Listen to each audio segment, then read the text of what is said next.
ओम शांति। जब प्यार से बाबा को याद करते हैं और कहते हैं कि बाबा मैं आपकी, तो जैसे ही आत्मा ये स्वीकार करती है कि मेरे अस्तित्व का आधार मेरा पिता परमात्मा है, दिल से स्वीकार करती है, तो ऐसे ही आत्मा देहभान से उपराम हो जाती है और एक नया अस्तित्व, एक नई पहचान मिल जाने के कारण देह और दुनिया जिसको भुलाना पहले कठिन लगता था वो सहज हो जाता है। और जब दूसरे पल बाबा कहते हैं कि बच्चे मैं आपका, तो ये ज्ञान मिलते ही, ये अनुभव होते ही कि बाबा खुद कहता है कि मैं तुम्हारा, तो हम बाबा के ज्ञान के, गुणों के, शक्तियों के, सब अविनाशी खजानों के अधिकारी बन जाते हैं। तो अंतर तक आत्मा भरपूर हो जाती है, एक नया अस्तित्व, और उस अस्तित्व के अंदर संपूर्ण भरपूरता। और फिर जब ड्रामा का यथार्थ ज्ञान मिलता है तो आंतरिक स्थिति सब कुछ होते हुए भी अंदर तक वैरागी की हो जाती है। फिर आत्मा हर पल एवर रेडी रहती है, कभी भी इस देह को छोड़ना, ना देह के संबंधों से डिटैच होना उसके लिए कठिन नहीं होता। तो वो अंतर का वैराग्य सहज नेचुरल नेचर बन जाता है। तो इस तरह से ईश्वरीय याद आत्मा को कैसे इस संपूर्ण सृष्टि चक्र के पूरे कर्मों के जाल से मुक्त कर मुक्ति धाम में ले जाने का आधार बनती है, वो हम आज की बाबा के मुरली में भी समझेंगे। अभी सुनते हैं प्यारे बाबा के मधुर महावाक्य। आज 11 तारीख 11 दिसंबर 2025। प्यारे बाबा के महावाक्य हैं, मीठे बच्चे, संगम युग पर तुम ब्राह्मण संप्रदाय बने हो। याद रखेंगे हम कौन बने हैं? ब्राह्मण संप्रदाय। तुम्हें अब मृत्यु लोक के मनुष्य से अमर लोक का देवता बनना है। तो संगम पर बैठ जाएं बुद्धि से। यहाँ पर है मृत्यु लोक के मनुष्य और फिर दूसरी तरफ है अमर लोक के देवता, और अभी हम संगम युग के ब्राह्मण। तो ये बीच का समय है। तो इस चीज़ को यथार्थ अनुभव करके देखो। प्रश्न है, तुम बच्चे किस नॉलेज को समझने के कारण बेहद का संन्यास करते हो? हमारा हद का संन्यास नहीं है। उत्तर है, तुम्हें ड्रामा की यथार्थ नॉलेज है। तुम जानते हो ड्रामानुसार अब इस सारे मृत्यु लोक को भस्मीभूत होना है। अब यह दुनिया वर्थ नॉट अ पैनी बन गई है। हमें वर्थ पाउंड बनना है। इसमें जो कुछ होता है वह फिर हूबहू कल्प के बाद रिपीट होगा। इसलिए तुमने इस सारी दुनिया से बेहद का संन्यास किया है। यह है बेहद का संन्यास, ज्ञान के आधार पर संन्यास। गीत है,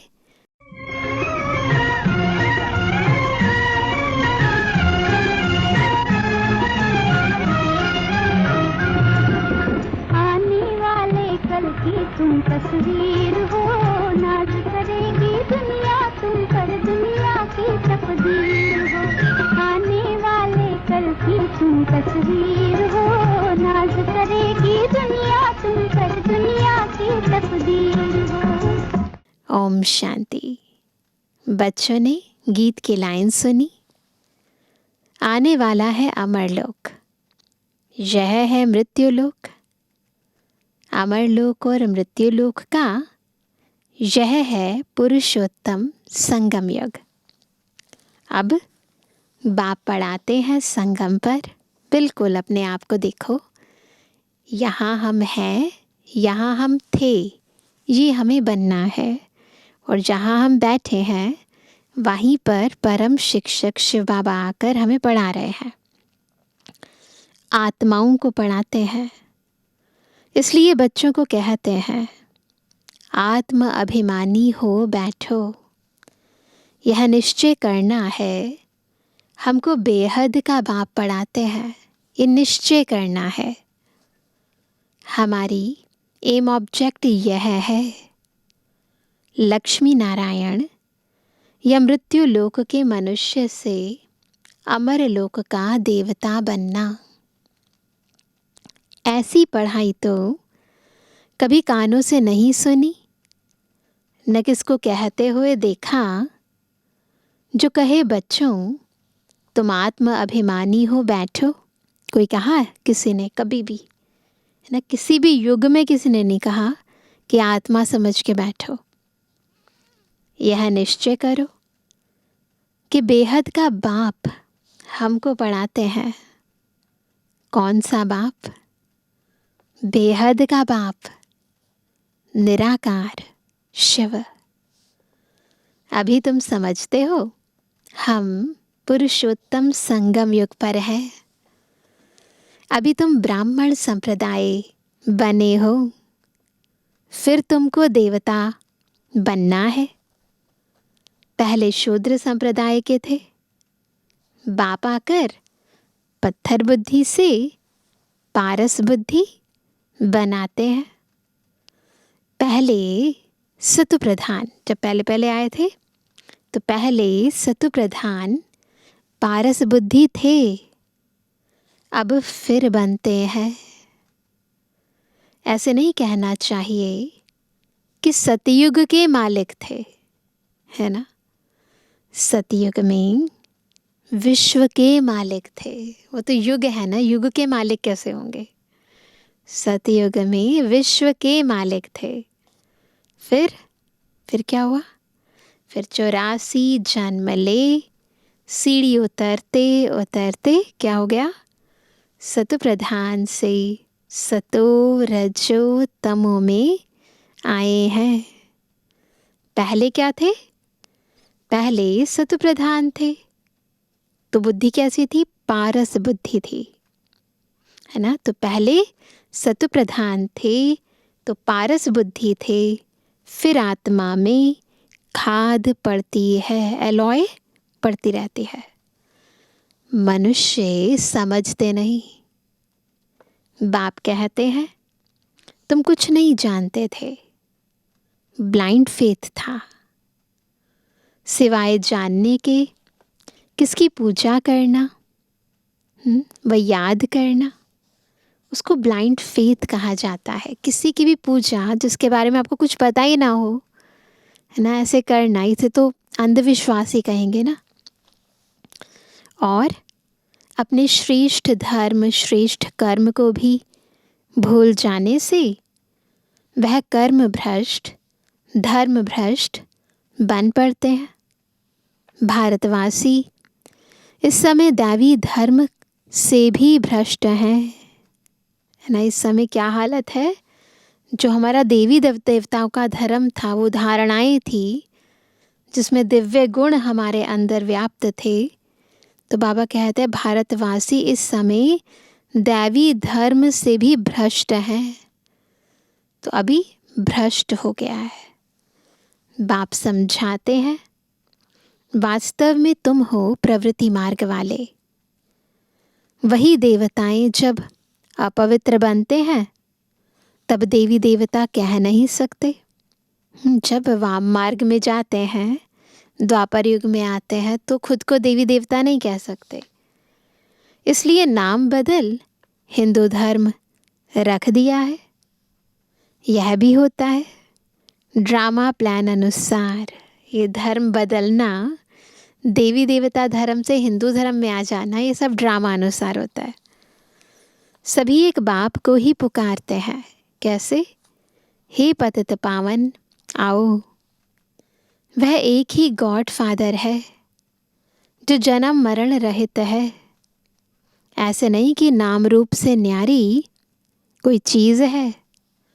आत्मा का व परमात्मा का रूप बिल्कुल सूक्ष्म है, जिसको स्टार व बिंदु कहते हैं। शिव की पूजा करते हैं, शरीर तो है नहीं, है ना, पूजा कर रहे हैं, उनकी बॉडी तो है नहीं। अब आत्मा बिंदी की पूजा हो ना सके, इसलिए उनको बड़ा बनाते हैं पूजा के लिए। समझते हैं शिव की पूजा करते हैं, परंतु उनका रूप क्या है वह नहीं जानते। यह सब बातें बाप इस समय ही आकर समझाते हैं।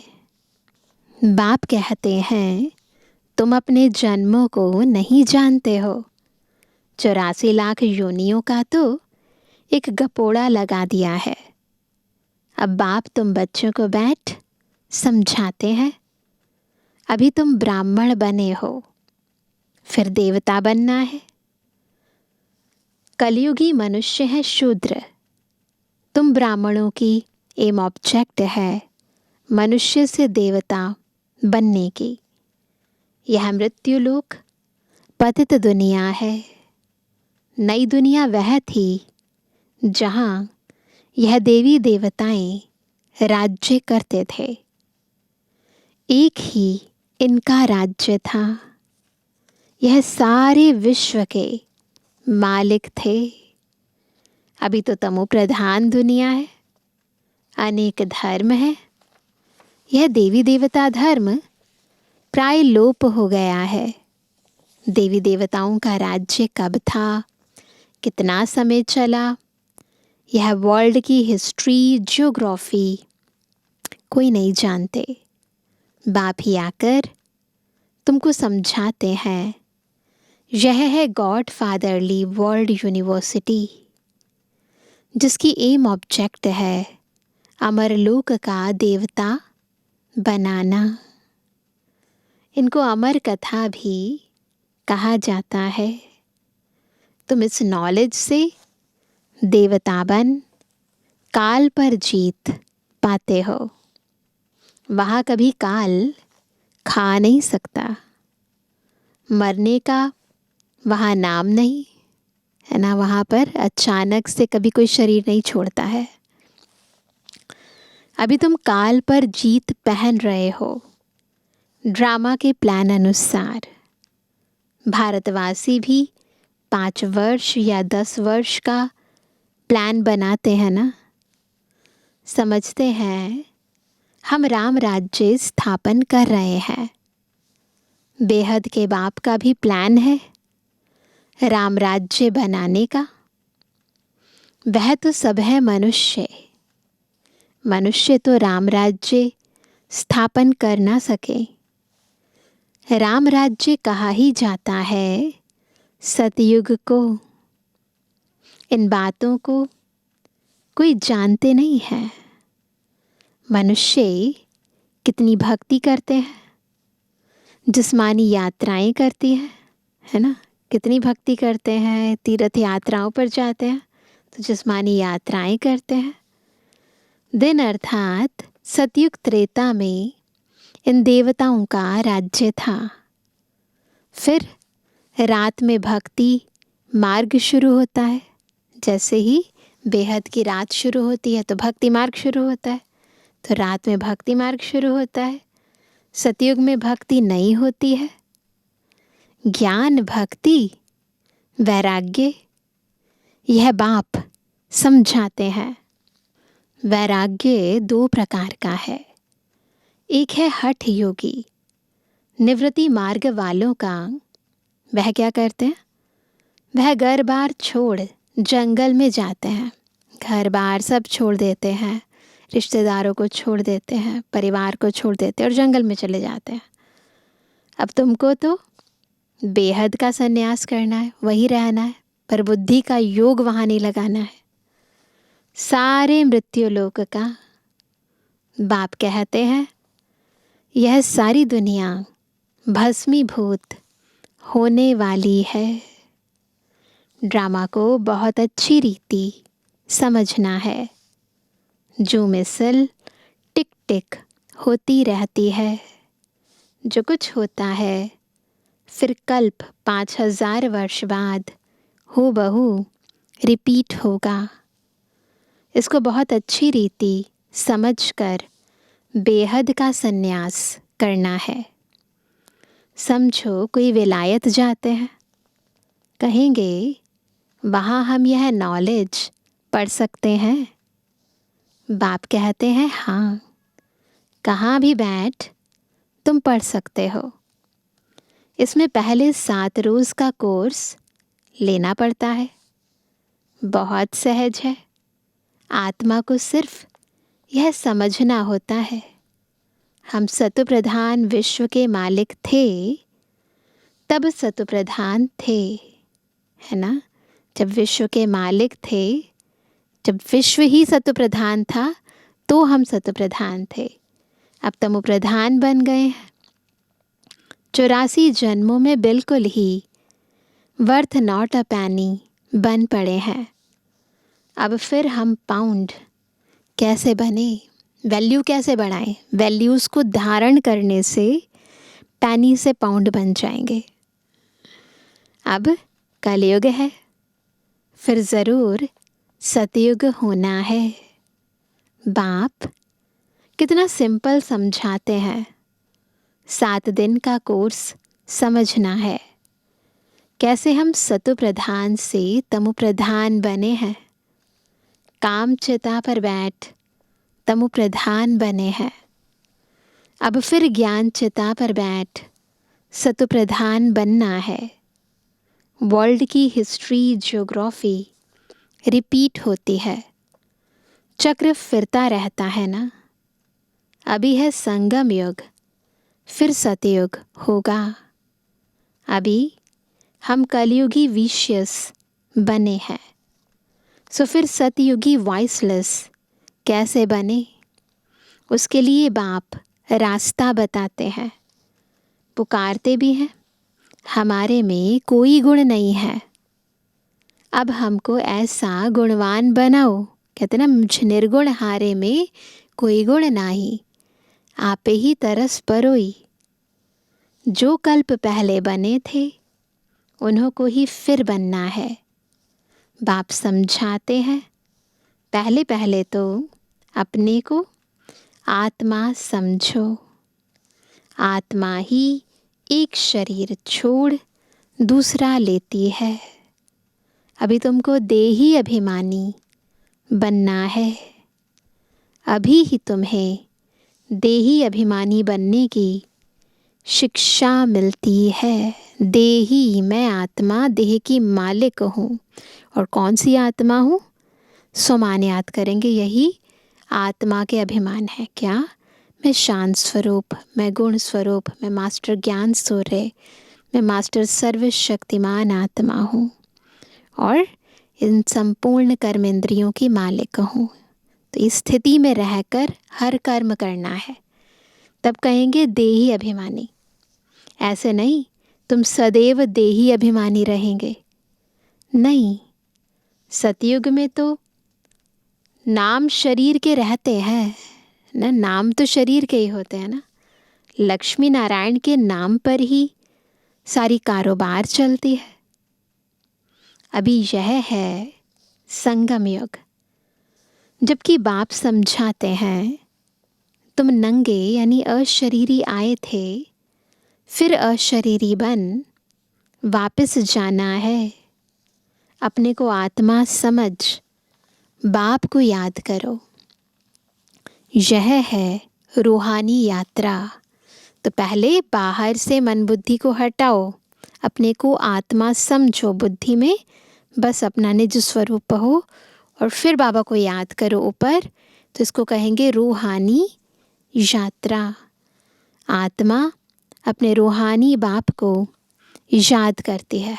बाबा है ऊपर तो मन बुद्धि ऊपर चला जाता है। बाप को याद करने से ही है ना। इस रूहानी यात्रा से, बाबा को याद करने से ही पाप भस्म हो जाएंगे। तो उन यात्राओं से पाप भस्म नहीं हुए, इससे भस्म होते हैं। इनको योग अग्नि कहा जाता है। भस्म तब होंगे जब योग जो है, या यूँ कहें जो याद है, जो लगन है, वो अगन बन जाए। तो बाबा कहते हैं इसको योग अग्नि कहा जाता है। याद तो तुम कहाँ भी कर सकते हो, 7 रोज़ में समझाना होता है। यह सृष्टि चक्र कैसे फिरता है, कैसे हम सीढ़ी उतरते हैं। अब फिर इस एक ही जन्म में चढ़ती कला होती है। इस एक जन्म में चढ़ती कला होती है। विलायत में बच्चे रहते हैं, वहाँ भी मुरली जाती है। यह स्कूल है ना। वास्तव में यह है गॉड फादरली यूनिवर्सिटी। गीता का ही राजयोग है। परंतु श्री कृष्ण को भगवान नहीं कहा जाता। ब्रह्मा विष्णु शंकर को भी क्या कहते हैं? देवता कहते हैं ना। भगवान तो नहीं कहते, देवता कहा जाता है। अभी तुम पुरुषार्थ कर फिर सो देवता बनते हो। प्रजापिता ब्रह्मा भी ज़रूर यहाँ होगा ना। प्रजापिता तो मनुष्य है ना। प्रजा ज़रूर यहाँ ही रची जाती है। हमसो का अर्थ बाप ने बहुत सहज रीति समझाया है। भक्ति मार्ग में तो कह देते हम आत्मा सो परमात्मा। इसलिए परमात्मा को सर्वव्यापी कह देते है ना। जब कह दिया मुझ में ही परमात्मा है तो सर्वव्यापी कहते, कण कण में भी है, हर चीज़ में है, हर जीव जंतु में है, तो सर्वव्यापी कह देते हैं। मुझ में भी है, सब में है। बाप कहते हैं सब में व्यापक है आत्मा। हर एक मनुष्य में आत्मा व्यापक है, न कि शिव बाबा व्यापक है। मैं कैसे व्यापक होऊंगा? तुम मुझे बुलाते ही हो, हे पतित पावन आओ, हमको पावन बनाओ। निराकार आत्माएं सब आकर अपना अपना रथ लेती हैं। हर एक अकाल मूर्त आत्मा का तख्त है। यह तख्त कहो अथवा रथ कहो, है ना। ये है ना, इस रथ को चलाने वाली मैं रथी इस तख्त पर विराजमान हूँ। बाप को तो रथ है नहीं, वह निराकार ही गाया जाता है। न सूक्ष्म शरीर है न स्थूल शरीर है। निराकार खुद रथ में जब बैठे, ब्रह्मा रथ में जब बैठे तब बोल सके, तब भगवानुवाच होता है। रथ बिगिर पतितों को पावन कैसे बनाएंगे? बाप कहते हैं मैं निराकार आकर इनका लोन लेता हूँ। टेम्परेरी लोन लिया है। इनको भाग्यशाली रथ कहा जाता है। बाप ही सृष्टि के आदि मध्य अंत का राज बताए। तुम बच्चों को त्रिकालदर्शी बनाते हैं। और कोई मनुष्य यह नॉलेज जान नहीं सकते। इस समय सब नास्तिक है। न रचता को जानते हैं, न रचना के आदि मध्य अंत को जानते हैं, तो नास्तिक हैं। बाप आकर आस्तिक बनाते हैं। रचयिता रचना का राज बाप ने तुमको बताया है। अब तुम्हारे सिवाय और कोई समझा न सके। तुम ही इस ज्ञान से फिर यह इतना ऊंच पद पाते हो। इस ज्ञान से इतना ऊंच पद पाते हैं। यह ज्ञान सिर्फ अभी ही तुम ब्राह्मणों को मिलता है। तो कितना महत्व है इस ज्ञान का। तो बाबा कहते हैं बाप संगम पर ही आकर यह ज्ञान देते हैं। सद्गति देने वाला एक बाप ही है। मनुष्य मनुष्य को सद्गति दे ना सके। वह सब गुरु हैं भक्ति मार्ग के, सतगुरु एक ही है। उनको कहा जाता है वहा सतगुरु वहा, है ना। जब गुरुद्वारे में जाते हैं तो वहाँ पर निरंतर कहते रहते हैं, है ना, वाहे गुरु वाहे गुरु। तो बाबा कहते वास्तव में हम किसकी महिमा कर रहे हैं? उस सतगुरु की महिमा कर रहे हैं। तो उनके लिए कहते हैं वहाँ सतगुरु वहाँ। इनको पाठशाला भी कहा जाता है। एम ऑब्जेक्ट नर से नारायण बनने की है। वह सब हैं भक्ति मार्ग की कथाएं। गीता से भी कोई प्राप्ति नहीं होती। बाप कहते हैं मैं तुम बच्चों को सम्मुख आकर पढ़ाता हूँ, जिससे तुम यह पद पाते हो। इसमें मुख्य है पवित्र बनने की बात। बाप की याद में रहना है। इसी में ही माया विघ्न डालती है। तुम बाप को याद करते हो अपना वर्षा पाने के लिए। यह नॉलेज सब बच्चों के पास जाती है। कभी भी मुरली मिस ना हो। मुरली मिस हुई गोया एब्सेंट पड़ जाती है, तो मुरली मिस ना हो। मुरली से कहाँ भी बैठे रिफ्रेश होते रहेंगे। श्रीमत पर चलना पड़े, केवल पढ़ना नहीं है, श्रीमत पर चलना भी है। बाहर में जाते हैं तो बाप समझाते हैं पवित्र ज़रूर बनना है। सबसे इम्पोर्टेंट बात पवित्र बनना है। वैष्णव होकर रहना है। वैष्णव भी दो प्रकार के होते हैं। वैष्णव वल्लभाचारी भी होते हैं, परंतु विकार में जाते हैं, है ना। वैष्णव कौन होते हैं? वल्लभाचारी तो होते ही हैं, श्री कृष्ण के पुजारी होते हैं, पवित्र रहते हैं, अच्छा अन्न खाते हैं, परहेज रखते हैं, परंतु विकार में जाते हैं। अन्न की परहेज तो रखी, परंतु फिर विकार की परहेज नहीं रखी ना, पवित्र तो है नहीं। तो बाबा कहते हैं तुम पवित्र बन विष्णु वंशी बनते हो। वहाँ तुम वैष्णव रहेंगे, सदा पवित्र रहेंगे, विकार में नहीं जाएंगे। वह है अमर लोक, यह है मृत्यु लोक। यहाँ विकार में जाते हैं। अभी तुम विष्णुपुरी में जाते हो, वहाँ विकार होता नहीं। वह है वॉइसलेस वर्ल्ड। योग बल से तुम विश्व की बादशाही लेते हो। वह दोनों आपस में लड़ते हैं, माखन बीच में तुमको मिलता है। तुम अपनी राजधानी स्थापन कर रहे हो।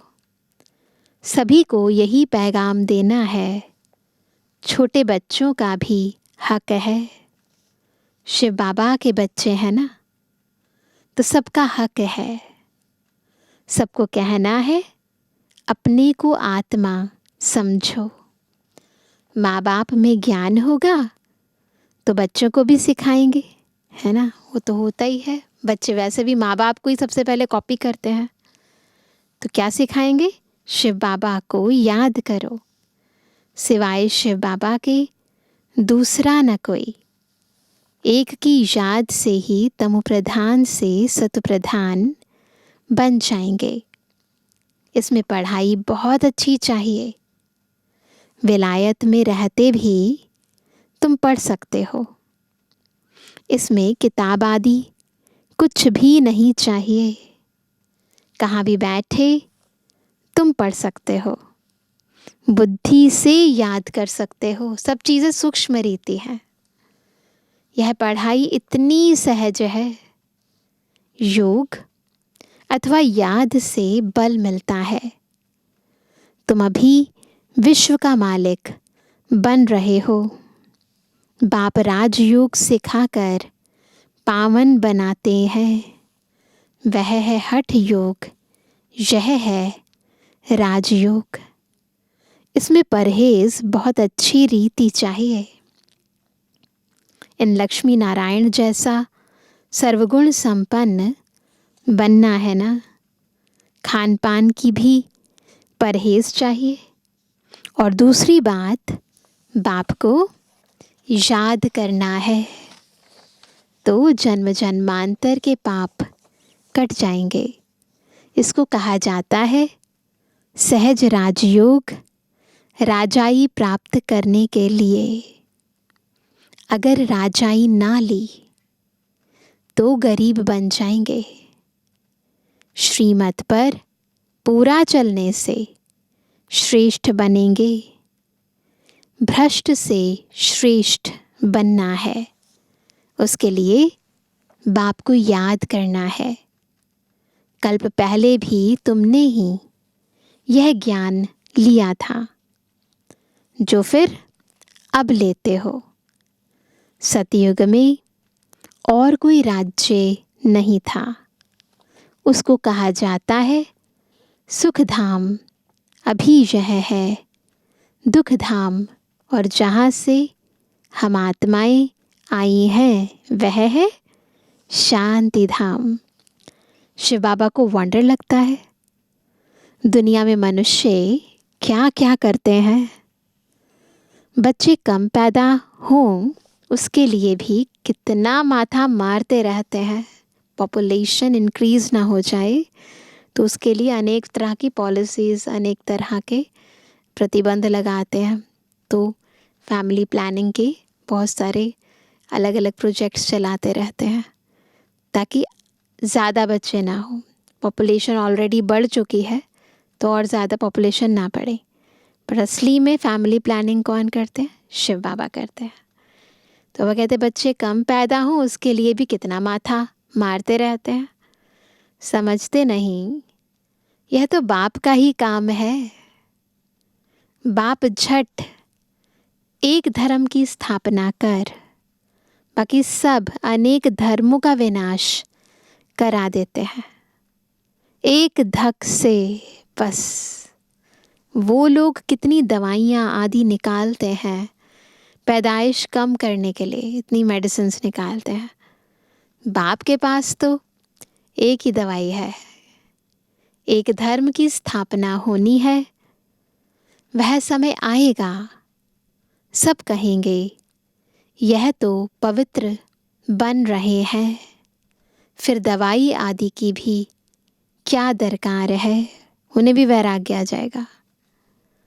तुमको बाबा ने ऐसी दवाई दी है मनमना भव की, जिससे तुम 21 जन्मों के लिए पवित्र बन जाते हो।